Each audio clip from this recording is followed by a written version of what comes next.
everyone, and welcome back to The Legend of Zelda Ocarina of Time Randomized. I'm coming at you live from Zora's Domain, where the royal princess has gone missing. What the only shred of proof we have is this really terrible piece of paper in a bottle. What does it say? Huh? What an oh, okay. Looks like there's already something inside this bottle. It's a letter. Help me. I'm waiting for you inside Lord Jabu Jabu's belly. P.S. Don't tell my father. Oh no! What are we gonna do with such implicating evidence? There's only one thing we can do. Go straight to the Zora King with this information.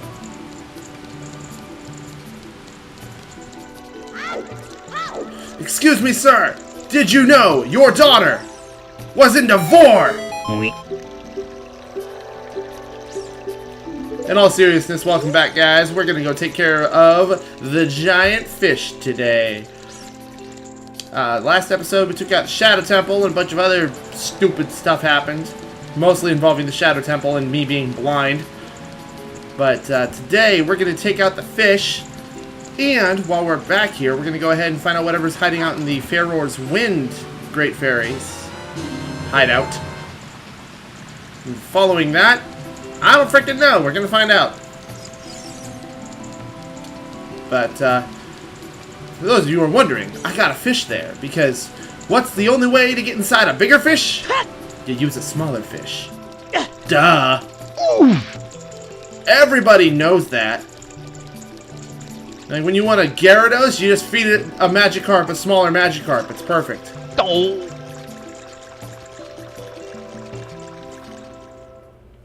So anyway, how's everybody doing? My AC is fixed, so I'm not dying anymore. That's great.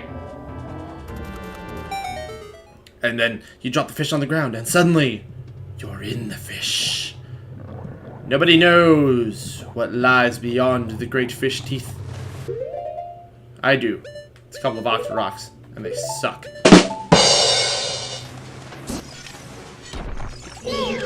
So, full disclosure, this is my second time attempting to record Jabu Jabu's belly, and luckily I spaced out my recording session, so I don't remember what I'm gonna find in here. But oh man, so it's no secret that I've been super hyped about this microphone that I got. I love how well it makes me sound and how well it picks up everything. Sometimes a little too well. Like that, probably.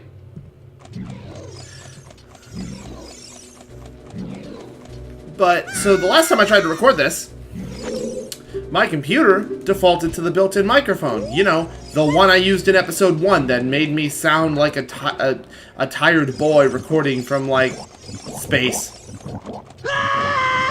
With no depth perception. Who'd only eaten like a Slim Jim or something the same day. Does anybody remember those commercials? I remember those commercials.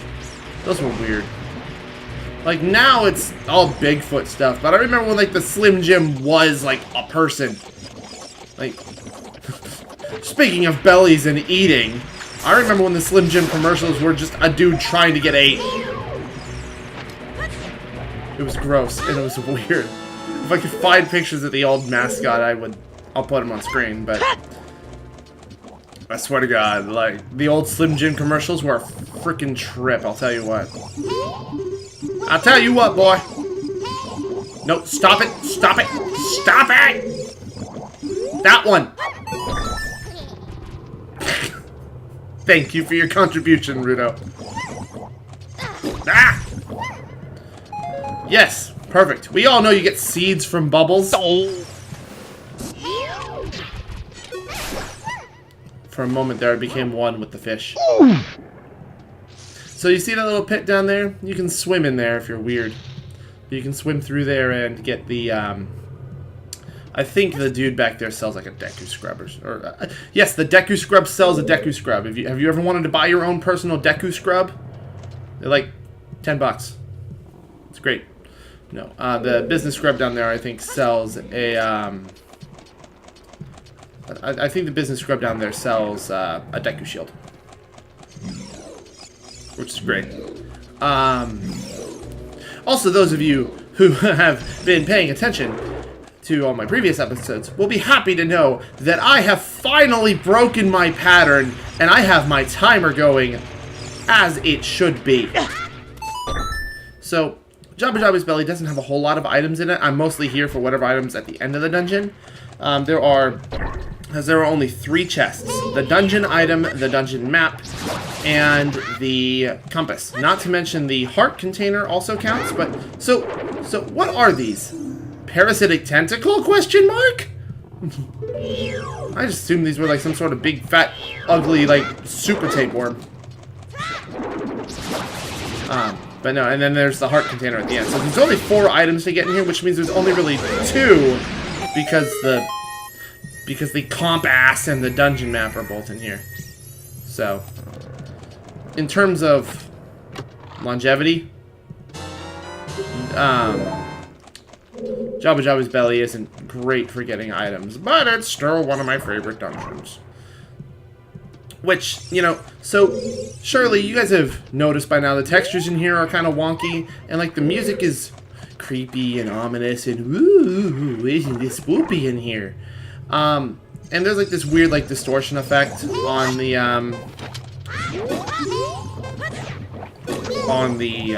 lens and everything to help really sell the concept that you're in a fish. And you know, the funny thing is, this version doesn't bother me so much. It's the remake version where they add veins and make every wall pulsate, and I think, like, this might just be my imagination, but I also think that you can hear, like, pumping and pulsating in the background of the 3DS version, so that gets real weird.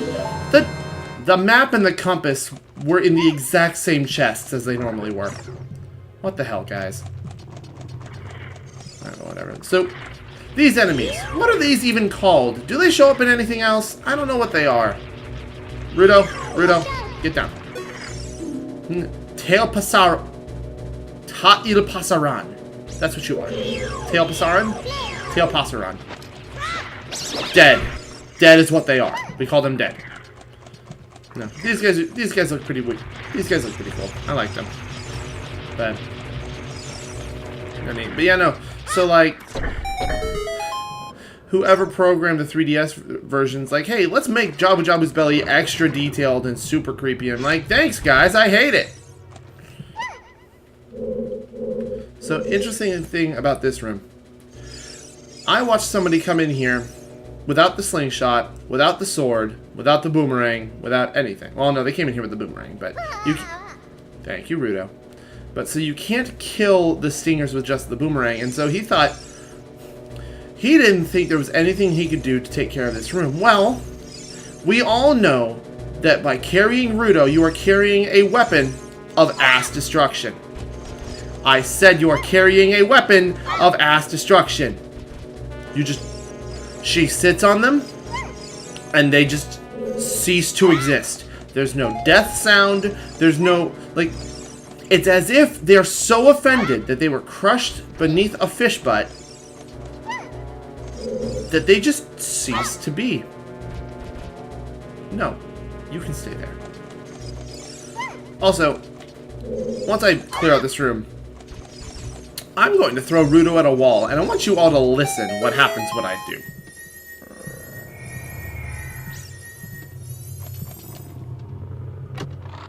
So first of all, what's in here? Oh good, a bomb refill. Alright, so nothing interesting until the heart container.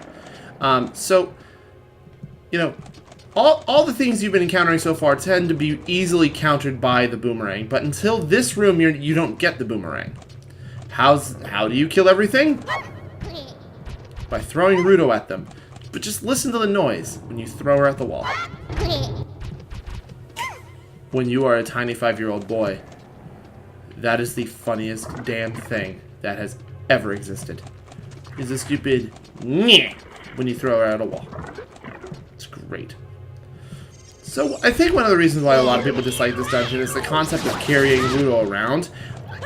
Because if you leave her outside of a door, except for the one place where you are required to leave her outside of a door, she warps back to where I first found her, and sasses you like crazy, calls you like the worst person ever, and, you know, like, I get that. I get that a lot of people hate that. But why wouldn't you just carry her with you everywhere anyway? When you find out that you can use her to obliterate jellyfish with the power of her butt, assuming you hit them with her. I'm very good at this game, I assure you. But like, why wouldn't you take the greatest weapon since the Kokiri sword with you to deal with these obnoxious enemies that if you hit them, you get electrocuted? Oop, whoops, sorry.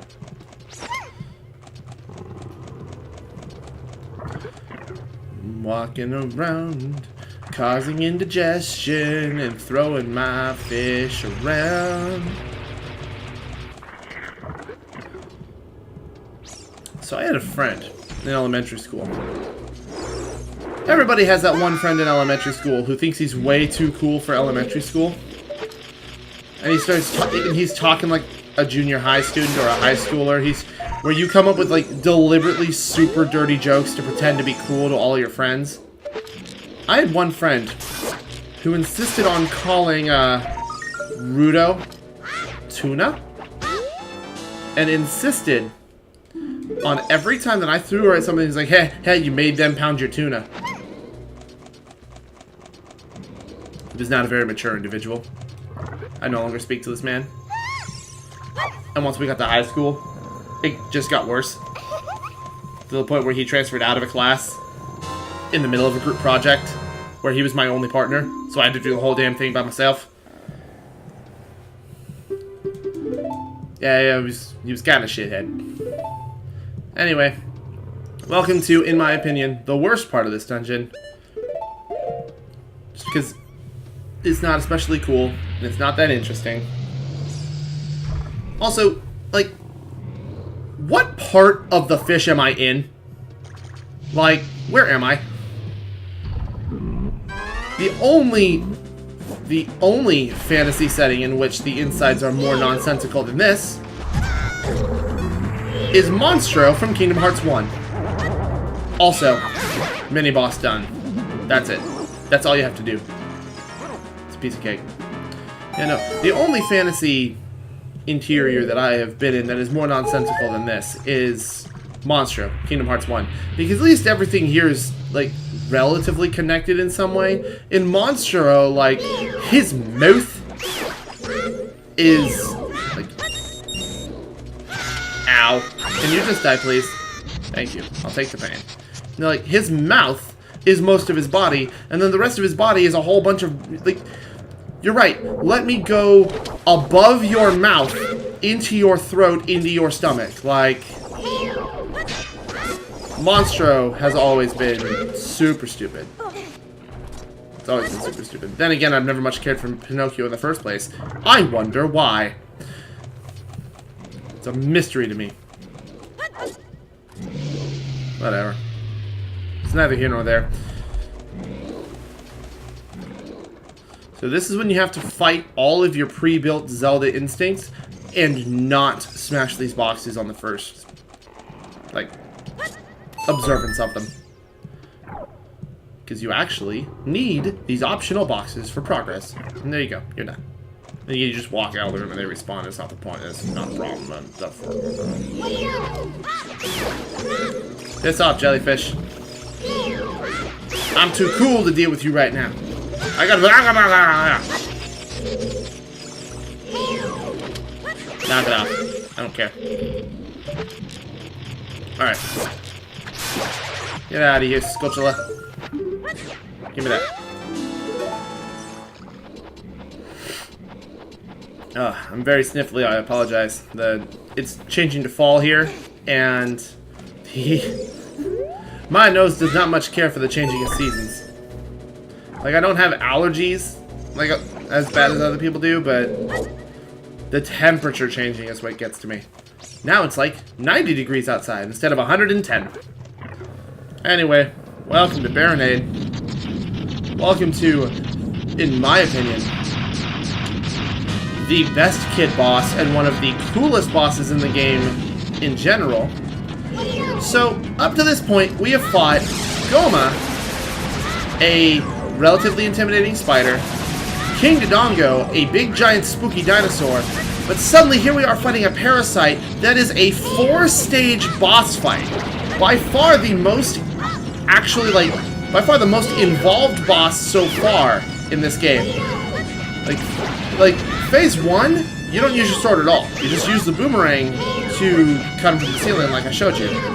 And then here, ow. What the hell? Alright, it's fine. But no, and then here is like, oh, now I'm gonna send out my jellyfish to deal with you. Oh, you killed my jellyfish. Now I'm mad. Now I'm gonna kill you with more jellyfish. But like, and then here we are. Now he's actually moving. Now he's actually getting aggressive. And not to mention that, you know, prior to this, we had spiders. And then we had a bunch of fire and fire-based puzzles.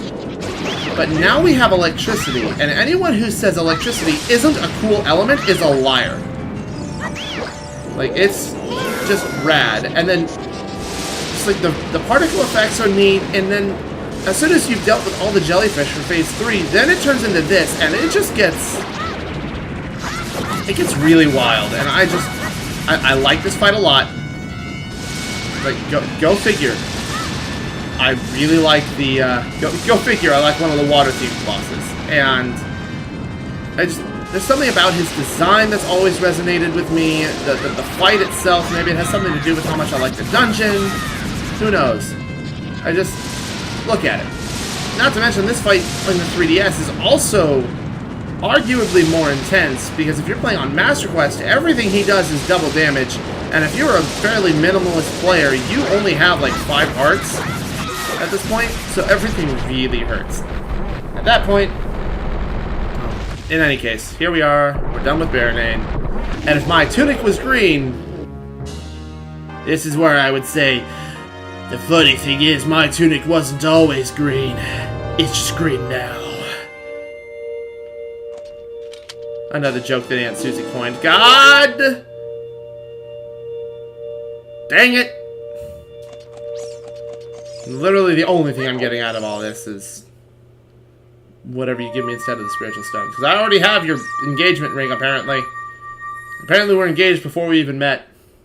How do you feel about that? I don't like it. Fourth medallion. Alright, cool. Alright, so then what that means... I'm going to come over here, I'm going to hit this fairy fountain. And... let's see... Is there anything else I can do in the immediate vicinity? I don't think so. Oh, you know what? Let me hit the fairy fountain. I can go get the bottle at Lake Hylia because I actually have the silver scale, so I can go do that. Ow. Yeah, so I can go do that and find out whatever's in that. Which will be great. I apologize if you hear any thumping or thudding around in the background. There are other people home. I don't have acoustic foam yet. I haven't soundproofed my chamber. I'm working on it, though.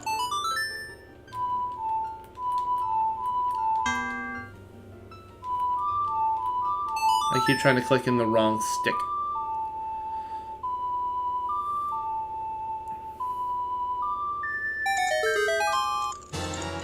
Oh, good. Another Deku Shield. Well, at least I have one for each leg now. Alright, whatever.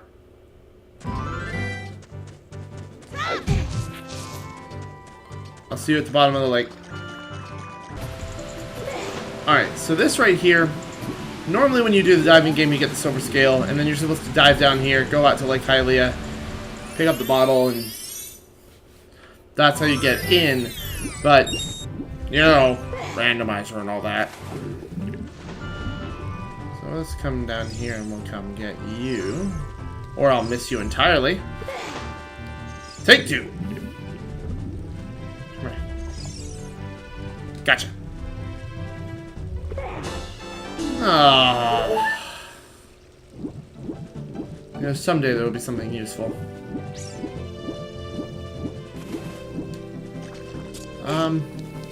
You know, I'm right here and I actually have the sword. Let's go take care of the fishing minigame. And following that...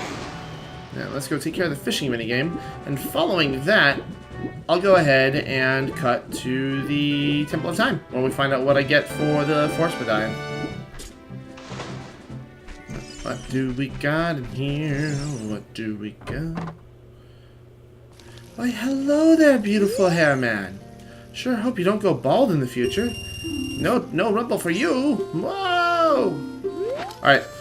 So I think normally you're supposed to get like a 7-pound fish or something as a kid. I forget what they changed it to in the randomizer, but it was a delightful quality of life change. You make it super easy. So I hadn't actually done the vanilla fishing run in a long time. And one of my friends happened to start playing Ocarina of Time again because she had been watching me play and felt inspired to try playing one of her favorite games from her childhood again.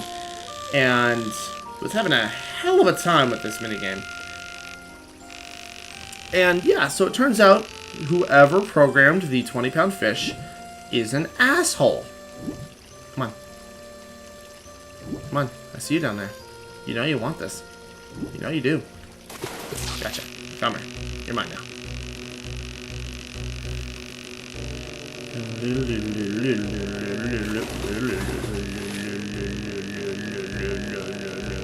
Gotcha. There's a big old fish. It's about 8 pounds. Do you want to keep it? Yeah! I think you actually have to beat 10 pounds as a kid normally. But because I've now broken 7 pounds, that should be enough to get him to be like, whoa! Let me give you a thing! Because, wow, you're so good! If not, then I can at least go get the sinking lure now. Look at my fish. Whoa, this fish is huge! Here's your prize! You piece of shit!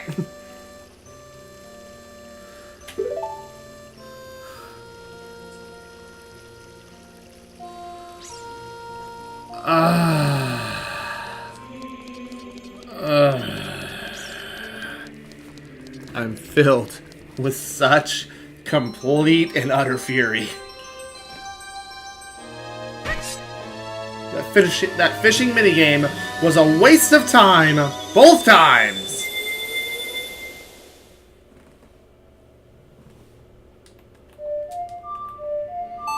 Alright. Song of Storms! That's neat. Alright, well, I mean, there are worse things to acquire. But, hey, you know what? That opens up the bottom of the well. That opens up a crap ton of grottos for me to go check out. In fact, we still got some time this episode. I could montage through this. Alright, guys. Let's see what a bunch of grottos. Yeah.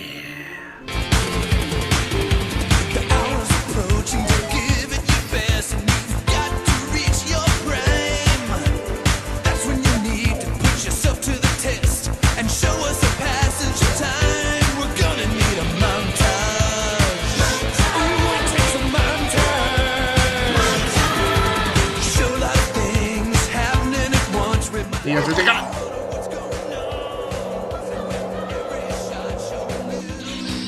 Alright, game message received. I can chill. I'll be fine.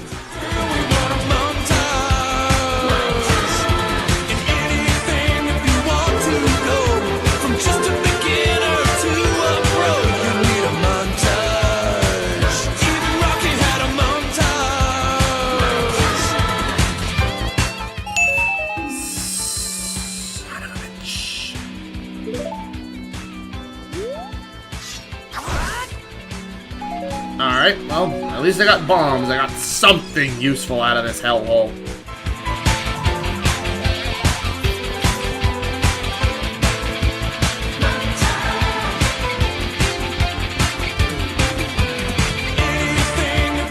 So this has another perfect opportunity for me to plug someone else's channel, but Nintendo Capri Sun started another run, another randomizer run, but this time he's doing a key sanity, skull sanity, everything is randomized run. Text boxes are randomized. The or bombs. But no, text boxes are randomized. The music is randomized. And items are randomized. But also, keys and dungeon items are randomized into the mix. There are text boxes telling you which ones they go to. As well as every single Skulltula token. So it's kind of bonkers.